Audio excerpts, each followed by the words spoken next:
Welcome সবাইকে ভীষণ WBCS এ। WBCS 2024 কে লক্ষ্য রেখে আমরা যে জেনারেল স্টাডিজের উপর high level MCQ series start করেছি, তার আজকে সেট 5 করব। প্রত্যেকটা সেটে আমরা 25টা করে কোশ্চেন করছি। এভাবে টোটাল 100টা সেট করব। তো টোটাল এই সিরিজে আমরা 2500 কোশ্চেন করবো এবং এক একটা সেট থেকে তোমরা প্রায় 60 থেকে 70টা ইম্পর্টেন্ট ইনফরমেশন পেয়ে যাবে, কারণ আমরা প্রত্যেকটা কোশ্চেনকে ভালো করে অ্যানালিসিস করবো। তো আমি যে এক্সট্রা জিনিসগুলো বলবো তোমরা একটা এক্সট্রা নোটবুকে লিখে রাখতে পারো, বা যে থিম গুলো বলবো সেগুলো একটা এক্সট্রা নোটবুক লিখে রাখতে পারো, অথবা তোমরা এই ক্লাসের পিডিএফ ডাউনলোড করতে পারো ভীষণ কম্পিটিটিভ এক্সাম অ্যাপ থেকে। এই ভিডিও ডেসক্রিপশনে এই অ্যাপের লিংক দেওয়া থাকবে, সেই অ্যাপ ডাউনলোড করার পরে ডাব্লিউবিপিএসসি সেকশনে যাবে, এর আন্ডারে ডাব্লিউবিসিএস সেকশন আছে, সেখানে যাবে। তোমরা এই অ্যাপটা ডাউনলোড করতে পারবে। তো প্রত্যেকটা সেটে আমরা কি করছি, দেখো এটা হচ্ছে সেট 5, এটা সেট 4 না, এটা সেট 5। ঠিক আছে, এটা সেট 5। প্রত্যেকটা সেটে আমরা অ্যানসিয়েন্ট মিডিয়েভাল থেকে 5টা কোশ্চেন রাখছি, ইন্ডিয়ান ন্যাশনাল মুভমেন্ট থেকে 10টা, ইন্ডিয়ান জিওগ্রাফি থেকে 5টা এবং ইন্ডিয়ান পলিটি থেকে 5টা, টোটাল 25টা কোশ্চেন প্রত্যেকটা সেটে থাকছে।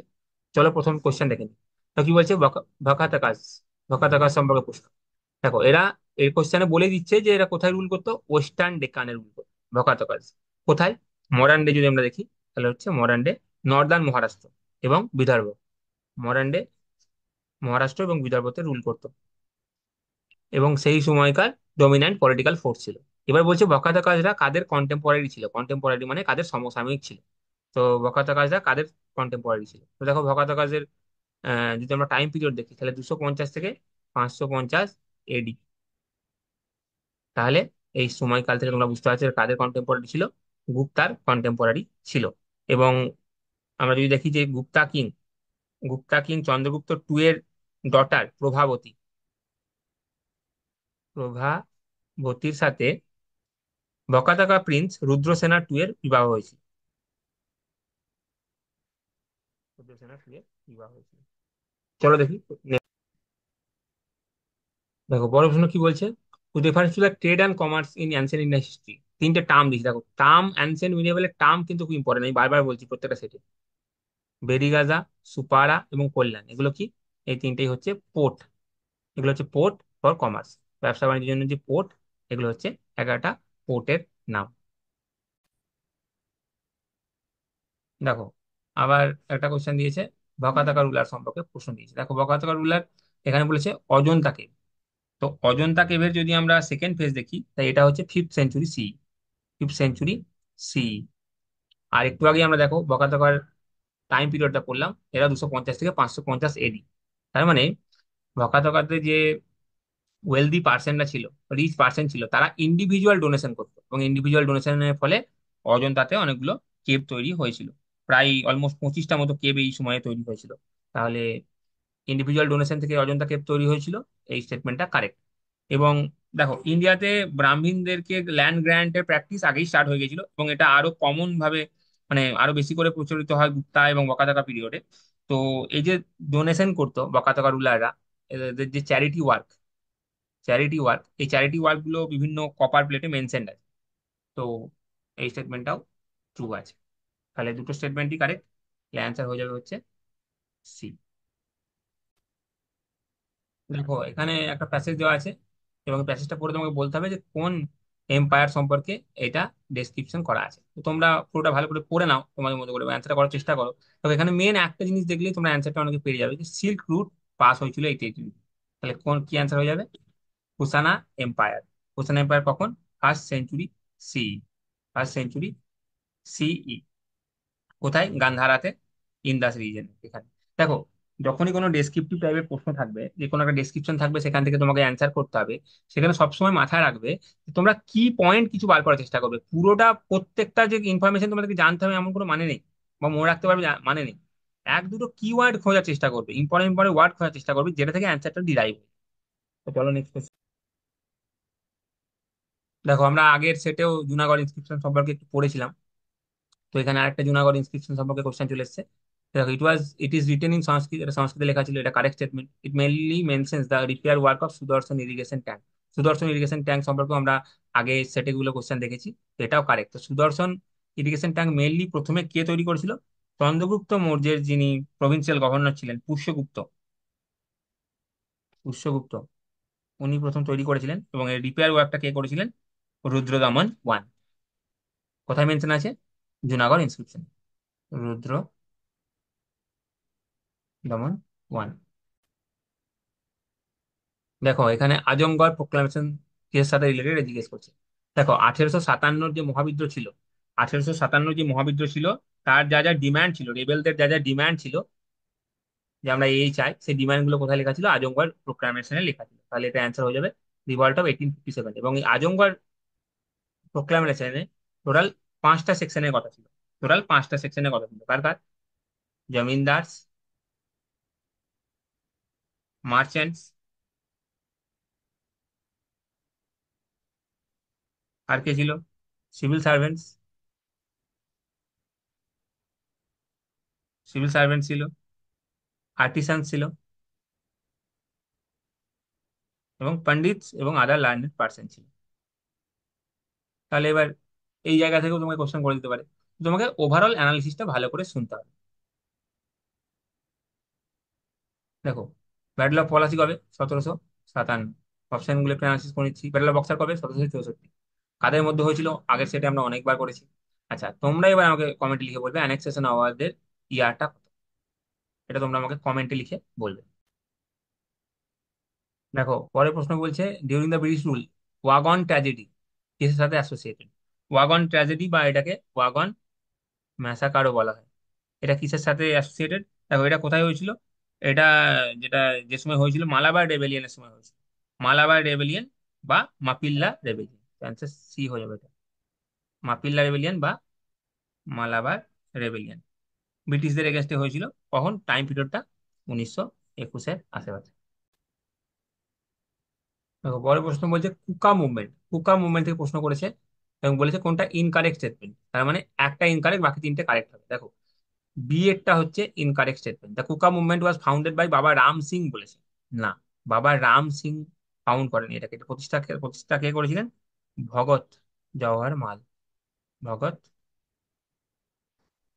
জওহর মাল। ভগৎ জওহর মাল, যাকে আমরা সিয়ান সাহেবও বলি, সিয়ান সাহেব, সিয়ান সাহেবও বলি। উনি প্রতিষ্ঠা করেছেন ওয়েস্টার্ন পাঞ্জাব। ওয়েস্টার্ন পাঞ্জাব, এটা ঠিক।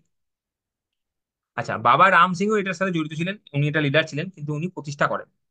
আচ্ছা, তাহলে এটা ইনকারেক্ট স্টেটমেন্ট হলো। বাকি তার মানে বাকি এ সি ডি আছে, এটা কুকা মুভমেন্ট সম্পর্কে কারেক্ট স্টেটমেন্ট। যেমন দেখো, কনসেপ্ট অফ স্বদেশীর কনসেপ্ট আর নন কোঅপারেশনের কনসেপ্ট এখানে ইনকর্পোরেট করা হয়েছিল।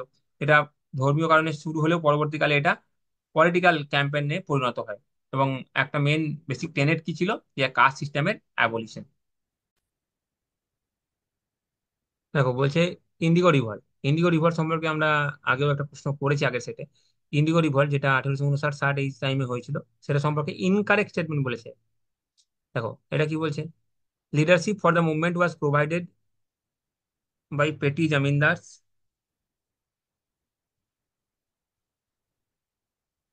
মানি lenders, others. Indigo planters function on system of dadan. দেখো, দাদান সিস্টেম কি? দেখো, ইন্ডিগো প্ল্যান্টার্সরা কি করতো? ইন্ডিগো প্ল্যান্টার্সরা পিজন্টসদেরকে কি করতো? অ্যাডভান্স দিত। কিসের জন্য? সিড কেনার জন্য অ্যাডভান্স দিত। তো এই সিস্টেমটা হচ্ছে দাদান সিস্টেম। তো দাদান সিস্টেম তো ছিল, এটা কারেক্ট।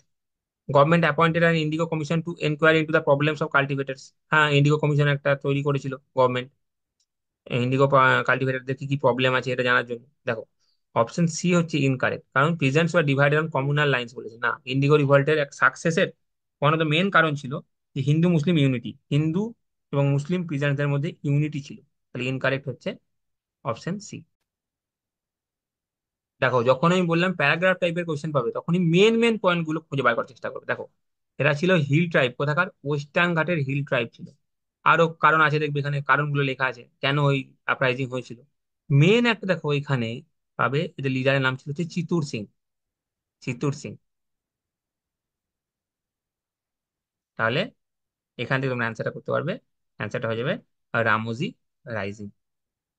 তো এইভাবে দেখো, প্রত্যেক তোমরা এটা পড়ে নেবে, এটা তোমরা পড়বে। এখানে তোমরা কারণ পেয়ে যাবে রাইজিং কেন হয়েছিল। কিন্তু মেইনলি যে কোনো রাইজিং সম্পর্কে প্রিলিমস এর রেসপেক্টে তোমরা লিডারের নাম জানার চেষ্টা করবে। কে কে লিড করেছিল, কোন এরিয়ায় হয়েছিল, এবং রিজন কি ছিল। এইগুলো হচ্ছে মেইনলি তোমাকে জানতেই হবে। দেখো, সন্ন্যাসী রিভল্ট সম্পর্কে এবার প্রশ্ন করে, সন্ন্যাসী রিভল্ট সম্পর্কে কোনটা কারেক্ট? আমরা তিনটি ইনকারেক্ট স্টেটমেন্ট পাবো। দেখো প্রথমটা বলছে রিভল্ট ওয়াজ নট সেকুলার বলেছে, এবং বলেছে শুধুমাত্র হিন্দু সন্ন্যাসীরা পার্টিসিপেট করেছিল। না, এখানে দুজনেই, হিন্দু এবং মুসলিম দুজনেই পার্টিসিপেট করেছিল। তাহলে অপশন এ ইনকারেক্ট হয়ে গেল। Revolt ochre during the tenure of Lord Wellesley. দেখো সন্ন্যাসী রিভল্টের আমরা যদি টাইম পিরিয়ড দেখি, এটা অনেক অনেক সময় ধরে চলেছিল, 1763 থেকে 1800 মধ্যে। এবং এটার যে পিক পিরিয়ড যার আমলে হয়েছিল সেটা হচ্ছে গভর্নর জেনারেল ওয়ারেন হেস্টিংস এর আমলে হয়েছে। এটা যদি পিক পিরিয়ড আমরা বলি, তো ওয়েলেসলি অ্যান্সার ভুল। দেয়ার ওয়াজ নো ফিমেল পার্টিসিপেশন, কোনো ফিমেল পার্টিসিপেশন ছিল না বলছে রিভল্ট। দেখো ফিমেল পার্টিসিপেশন লিমিটেড ছিল, কিন্তু কোনো ফিমেল পার্টিসিপেট করেনি, এটা ভুল। কারণ আমরা জানি দেবী চৌধুরী রানী পার্টিসিপেট করেছিলেন। তাহলে অপশন সিও ভুল হয়ে গেল। আর বঙ্কিমচন্দ্রের আনন্দ মতে এই সন্ন্যাসী রিভল্টের মেনশন আছে, এটা কারেক্ট। দেখো বলছে বক্সি জগবন্ধু, বক্সি জগবন্ধু একজন ফেমাস ফ্রিডম ফাইটার, কিসের সাথে যুক্ত? পাইকা রেবেলিয়নের সাথে যুক্ত। এটা সময়কাল, সময়কাল হচ্ছে মার্চ 1817, মার্চ 1817। এবং বক্সি জগৎবন্ধু কার আর্মির সাথে যুক্ত ছিল? Gajapati king of Khurda, Gajapati king of খুরদার সাথে যুক্ত। দেখো বলছে স্ত্রী পুরুষ তুলনা, এই বইটার অথার কে ছিলেন? স্ত্রী পুরুষ তুলনা এই বইটার অথার ছিলেন তারাবাই সিন্ডে। এবং এই বইটা ইন্ডিয়ার মডার্ন ইন্ডিয়ান হিস্ট্রিতে India's first modern feminist book তোমরা বলতে পারো, one of the first modern feminist book. এবং এই বইয়ে কাস্ট সিস্টেমের এগেনস্টেও লেখা আছে। কে লিখেছে? তারাবাই সিন্ডে। দেখো 19th সেঞ্চুরি ইন্ডিয়াতে সিটির সোশ্যাল লাইফ সম্পর্কে কোনটা কারেক্ট স্টেটমেন্ট, সেটা জিজ্ঞেস করেছে। 19th সেঞ্চুরি মানে 1800 থেকে 1899 কথা বলছে। দেখো ওই সময় বলছে বাড়ির বাইরে ওমানদেরকে কাজ করার যে অধিকার, সেটা রেডি অ্যাকসেপ্টেন্স ছিল, সবাই অ্যাকসেপ্ট করতো না, এরকম কিছু ছিল না। রিচ এবং পুয়ারের মধ্যে ভেরি লো ইনকাম গ্যাপ ছিল না। Increase in the number of educated middle class, হ্যাঁ। এই সময় তো, এই সময় যেখানে clerk, teacher, lawyer, doctor, engineer, accountant এগুলোর সংখ্যা বাড়তে থাকে, মিডল ক্লাস ইনক্রিজ হয়ে থাকে। আর rigid adherence to the traditional social custom and practice by all, সবাই ট্র্যাডিশনাল সোশ্যাল কাস্টম এবং প্র্যাকটিসকে মেনে চলতো না, না। এই সময়কালেই তো রাজা রামমোহন রায়, ঈশ্বরচন্দ্র বিদ্যাসাগর এনারা ছিলেন, এডুকেটেড মিডল ক্লাস ছিলেন, সবাই মানতো। তো অপশন ডি হয়ে যাবে ইনকারেক্ট, অপশন সি হয়ে যাবে কারেক্ট স্টেটমেন্ট এখানে। দেখো পরের প্রশ্ন বলছে আরোহীপুরম মুভমেন্ট সম্পর্কে জিজ্ঞেস করেছে। এই আরোহীপুরম মুভমেন্টের আরেকটা নাম কি? এসএনডিপি মুভমেন্ট। এটাকে এসএনডিপি মুভমেন্ট বলা হয়, শ্রী নারায়ণ গুরু ধর্ম পরিপালনা মুভমেন্ট। তো এটা দেখো, এটা ব্রিটিশদের এগেনস্টে ছিল না, এটা কি সোকল্ড আপার কাস্টদের বিরুদ্ধে ছিল। ঠিক আছে, statement one incorrect. It was started by EV Ramaswamy Naicker, না, রামাস্বামী নাইকার না। এসএনডিপি মুভমেন্ট বা আরোহী পুরম মুভমেন্ট কে স্টার্ট করেছিল? শ্রী নারায়ণ গুরু স্বামী, শ্রী নারায়ণ গুরু স্বামী স্টার্ট করেছিলেন। এবং কাদের মধ্যে স্টার্ট করেছিলেন? আপার কাস্ট অফ কেরালাদের মধ্যে না, এবং ইজাভা ট্রাইবস, ইজাভা ট্রাইবস অফ কোথাকার? কেরালার। এবং এদেরকে কি কনসিডার করা হতো? ব্যাকওয়ার্ড কাস্ট হিসাবে কনসিডার করা হতো। তার মানে স্টেটমেন্ট টুটাও ইনকারেক্ট, তার মানে অ্যান্সার হয়ে যাবে নাইদার ওয়ান নর টু। দেখো বলছে মালদা ফল্ট কাকে কাকে সেপারেট করেছে? তো মালদা ফল্ট সেপারেট করেছে হচ্ছে ছোটানাগপুর প্ল্যাটু এবং নর্থ ইস্টার্ন হিমালয়ান মাউন্টেন। মানে এই যে কার্বি অ্যাংলং প্ল্যাটু লেখা আছে, এটা কিসের part? North eastern, north eastern Himalayan mountain এর পার্ট। তাহলে মালদা ফল্ট কাকে কাকে সেপারেট করেছে? নর্থ ইস্টার্ন হিমালয়ান কে ছোটনাগপুর প্ল্যাটু থেকে সেপারেট করেছে। এবং এই মালদা ফল্টের একটা নাম কি? গারো রাজমহল গ্যাপ, গারো রাজমহল গ্যাপ। আচ্ছা এটা দেখে নাও, কচ্ছ মেনল্যান্ড এবং রান অফ কচ্ছকে কে সেপারেট করেছে? এটাকে সেপারেট করেছে হচ্ছে Kutch mainland fault, Kutch mainland fault. আচ্ছা নীলগিরি হিলস আর আন্নামালা হিলস কে সেপারেট করেছে? এটা হচ্ছে পালাক্কাড গ্যাপ বা পালঘাট গ্যাপ, পালঘাট গ্যাপ। তো তোমরা আমাকে বলবে, এটা আমরা আগেও পড়েছি, সাতপুরা এবং বিন্ধ্যার মাঝে কোন রিভার আছে, যে রিফ ভ্যালি আছে, কোন রিভার আছে? দেখো এই কোশ্চেনে যখন করবে তোমরা অবশ্যই অবশ্যই কিন্তু একবার ম্যাপটা খুলে নেবে, সঙ্গে সঙ্গে ম্যাপটা খুলে নেবে যখনই তোমরা দেখবে। দেখো বলছে which one of the following countries shares border with the least number of Indian states by UT. কে কে দেখো, দেখো চায়না ইন্ডিয়ার কটা স্টেট বা ইউটির সাথে বর্ডার করে? দেখো লাদাখ, লাদাখ, হিমাচল প্রদেশ, উত্তরাখণ্ড, সিকিম এবং অরুণাচল প্রদেশ। এটা কটা হলো? পাঁচটা। নেপাল কার কার সাথে করে? নেপাল করে উত্তরাখণ্ড, উত্তরপ্রদেশ, আর কার সাথে? বিহার, ওয়েস্ট বেঙ্গল এবং সিকিম। তাহলে নেপালও পাঁচটা। বাংলাদেশ কটার সাথে করে? দেখো ওয়েস্ট বেঙ্গল, আসাম, মেঘালয়, ত্রিপুরা এবং মিজোরাম। তাহলে বাংলাদেশও পাঁচটা। মায়ানমার কটার সাথে করে? মায়ানমার চারটের সাথে করে। কার কার সাথে? অরুণাচল প্রদেশ, নাগাল্যান্ড, মণিপুর এবং মিজোরাম। তাহলে লিস্ট কে করে? মায়ানমার। এটা অবশ্যই ম্যাপ দেখো। দেখো এর আগেও আমরা মালদা ফল্ট সম্পর্কে একটা প্রশ্ন পড়লাম। মালদা ফল্ট সম্পর্কে কোনটা ইনকারেক্ট জিজ্ঞেস করেছে। দেখো আমরা এখনই পড়লাম যে ছোটনাগপুর প্ল্যাটু এবং নর্থ ইস্টার্ন স্টেট এর মাঝে আছে হচ্ছে মালদা ফল্ট। তাহলে এ কারেক্ট। এখানে অপশন গুলো তোমরা পড়ে নেবে। অপশন বিও কারেক্ট, অপশন সিও কারেক্ট। অপশন ডিটা হচ্ছে রং, কারণ বলেছে it is a major fault along the southern boundary of the Shillong plateau. না, এটা মালদা ফল্টের কথা বলছে না। এটা কোন ফল্টের কথা বলছে? এটা বলছে হচ্ছে দাউকি ফল্টের কথা বলছে। দাউকি ফল্ট একটা মেজর ফল্ট, যেটা আছে হচ্ছে শিলং প্ল্যাটুর সাউদার্ন বাউন্ডারি। দেখো পরের প্রশ্ন হচ্ছে কারাকোরাম মাউন্টেন পাস সম্পর্কে। দেখো এখানে কোশ্চেনে একটা ইনফরমেশন দিয়ে দিচ্ছে যে কারাকোরাম মাউন্টেন পাস কাকে কানেক্ট করে? ইন্ডিয়ার লেকে কানেক্ট করে চায়নার ইয়ারকান্ডের সাথে। ঠিক আছে, মানে ইন্ডিয়ার সাথে চায়নার জিনজিয়াং অটোনোমাস রিজনকে কানেক্ট করে। এবং এটা একটা হাই অল্টিটিউড পাস আছে। এখানে বলছে এখানে কোনো ভেজিটেশন পাওয়া যায় না। এখানে কোনো ভেজিটেশন পাওয়া যায় না। এটার কারণ কি? এটার প্রধান কারণ কি? এটার প্রধান কারণ হচ্ছে এখানে কনস্ট্যান্ট হাই স্পিড উইন্ড বয়ে চলে। তো তার জন্য এখানে ভেজিটেশন পাওয়া যায় না। এখানে এনিম্যাল লাইফও প্রায় নন এক্সিস্টেন্সই বলা চলে। দেখো পরের প্রশ্নটা দেখো। একটা স্টেট সম্পর্কে তোমাকে বলতে বলেছে, তিনটে স্টেটমেন্ট দেওয়া আছে এবং কোন স্টেট তোমাকে বলতে হবে। দেখো বলছে গুজরাটের উপর দিয়ে যে ল্যাটিটিউড যায়, এই স্টেটের উপর দিয়েও সেই ল্যাটিটিউডটাই যায়। কিন্তু এইখান থেকে তুমি এক্স্যাক্টলি বলতে পারো না, কারণ এটা ওয়েস্ট বেঙ্গল হতে পারে, মিজোরাম হতে পারে, মণিপুর হতে পারে, ত্রিপুরা হতে পারে। কিন্তু পরের দুটো ইনফরমেশন দেখো, এখানে কি হিল আছে, কোন হিল রেঞ্জ আছে? Jampui hill range. আর ফেনী রিভারের উৎপত্তি স্থল হচ্ছে এই রাজ্য, এবং যেটা পাস হয় সাবরুম টাউন দিয়ে। তাহলে অ্যান্সার হয়ে যাবে হচ্ছে ত্রিপুরা। যদি না জানো তাহলে অ্যান্সারটা জেনে নাও এখানে। দেখো বলছে নিচের কোন রাইটটা আর্টিকেল 19 এর মধ্যে পড়ে? কোন ফান্ডামেন্টাল রাইটটা আর্টিকেল 19 এর আন্ডারে প্রোটেক্টেড আছে? দেখো right to travel abroad, right to travel abroad কোন আর্টিকেলের আন্ডারে প্রোটেক্টেড আছে? Article 21, right to life and personal liberty. এটা কোন কেসে সুপ্রিম কোর্ট বলেছে যে right to travel abroad is part of article 21? এটা Maneka Gandhi versus union of India 1978 কেসে সুপ্রিম কোর্ট বলেছে। আচ্ছা, right to conduct trade and commerce across any part of India, এটা কোন আর্টিকেল? এটা হচ্ছে আর্টিকেল 301। আচ্ছা, right to practise any profession occupation trade or business, এটা হচ্ছে article 19 clause 1 sub clause G তে। তাহলে অ্যান্সার হয়ে যাবে সি। আচ্ছা, আর right to resist and refuse forced labour, এটা কত নম্বর আর্টিকেল? এটা আর্টিকেল 23। দেখো পরের প্রশ্ন দেখো, আর্টিকেল 22 সম্পর্কে প্রশ্ন করেছে। আর্টিকেল 22 সম্পর্কে কোনটা ইনকারেক্ট বলেছে।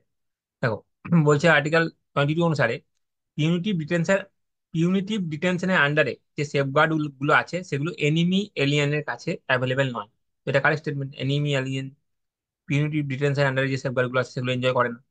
আচ্ছা, ডিফেন্স এবং সিকিউরিটি অফ ইন্ডিয়া রিলেটেড যে প্রিভেন্টিভ ডিটেনশন ল, তার ওপর ল বানানোর অধিকার শুধুমাত্র পার্লামেন্টের আছে। এটাও কারেক্ট স্টেটমেন্ট। আচ্ছা, প্রিভেন্টিভ ডিটেনশনের আন্ডারে যদি কোনো পার্সনকে ডিটেন করা হয়েছে, তাহলে সেটা 3 মাসের বেশি হবে না। 3 মাসের বেশি হতে পারে যদি অ্যাডভাইসারি বোর্ডের ওপিনিয়ন নেওয়া হয়। তো তাহলে অ্যাডভাইসারি বোর্ডের ওপিনিয়ন ছাড়া ম্যাক্সিমাম কতদিন হতে পারে? 3 মাস হতে পারে। 3 মাসের বেশি হতে পারে, হ্যাঁ হতে পারে, যদি অ্যাডভাইসারি বোর্ডের ওপিনিয়ন নেওয়া হয় এবং পারমিশন দেয় তাহলে। তাহলে এটা কারেক্ট স্টেটমেন্ট। আচ্ছা, অপশন সি তাহলে হচ্ছে ইনকারেক্ট স্টেটমেন্ট। তাহলে এখানে ইনকারেক্ট বলেছে, তাহলে এখানে অ্যান্সার হয়ে যাবে C. The person arrested under a preventive detention law has a right to be produced before magistrate within 24 hours. একজন পার্সন যাকে প্রিভেন্টিভ ডিটেনশন লয়ে অ্যারেস্ট করা হয়েছে, তাকে ম্যাজিস্ট্রেটের কাছে 24 ঘন্টার মধ্যে উপস্থিত করতে হবে না, এটা ভুল। তাহলে কাকে করতে হবে? যদি পিউনিটিভ ডিটেনশনের আন্ডারে কাউকে অ্যারেস্ট করা হয়েছে বা ডিটেন করা হয়েছে, তাকে ম্যাজিস্ট্রেটের কাছে 24 ঘন্টার মধ্যে প্রডিউস করতে হবে। কিন্তু প্রিভেন্টিভ ডিটেনশনের লয়ের ক্ষেত্রে যদি কাউকে অ্যারেস্ট করা হয়, এক্ষেত্রে সেটা লাগু হয় না। তাহলে অ্যান্সার হয়ে যাবে। দেখো, সুপ্রিম কোর্ট 2020 জানুয়ারি মাসের একটা রুলিং এ বলেছে যে access to internet is a fundamental right under article 19। Article 19 এর আন্ডারে অ্যাক্সেস টু ইন্টারনেটও হচ্ছে একটা মৌলিক অধিকার, ফান্ডামেন্টাল।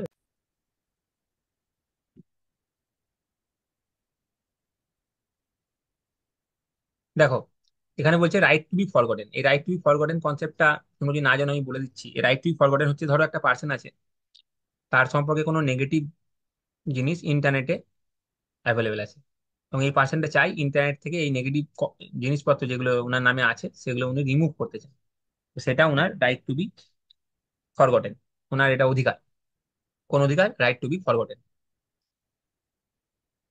ওই পার্সনের যে, পার্সন সম্পর্কে, ওই মানুষ সম্পর্কে যে নেগেটিভ জিনিস ইন্টারনেটে অ্যাভেলেবেল আছে, সেই পার্সনটা যদি চাই যে আমার সম্পর্কে এগুলো নেগেটিভ কিছু কথাবার্তা আছে, এগুলো আমি রিমুভ করতে চাই, তাহলে এটা তার অধিকারের মধ্যে পড়ে। এটা তার রাইট টু বি ফরগটেন। অবশ্যই এটা অনেক অ্যাসপেক্ট আছে, বাট আমি একটা জাস্ট একটা আইডিয়া দিলাম এটা সম্পর্কে। এটা সম্পর্কে আরো অনেক ডিটেলসে বলা যায়, বাট আমি এখানে আর এটুকুই বললাম। আচ্ছা, এটা একটা 2019-এর দিল্লি হাইকোর্টের একটা জাজমেন্ট আছে যে রাইট টু বি ফরগটেন কিসের পার্ট? রাইট টু প্রাইভেসির পার্ট। তো এখানে অ্যান্সারটা হয়ে যাবে ডি। দেখো, বলছে which article of the constitution of India safeguards the right to timely medical treatment in government hospital. Government হসপিটালে right to timely medical treatment, এটা কোন আর্টিকেলের আন্ডারে সেফগার্ড আছে? আর্টিকেল 21। কারণ আর্টিকেল 21 কি? Right to life. তো রাইট টু লাইফের আন্ডারে আছে হচ্ছে right to timely medical treatment, সময় মতো মেডিকেল ট্রিটমেন্ট পাওয়া গভর্নমেন্ট হসপিটালে। এটা আমাদের অধিকার। কিসের আন্ডারে? রাইট টু লাইফের আন্ডারে।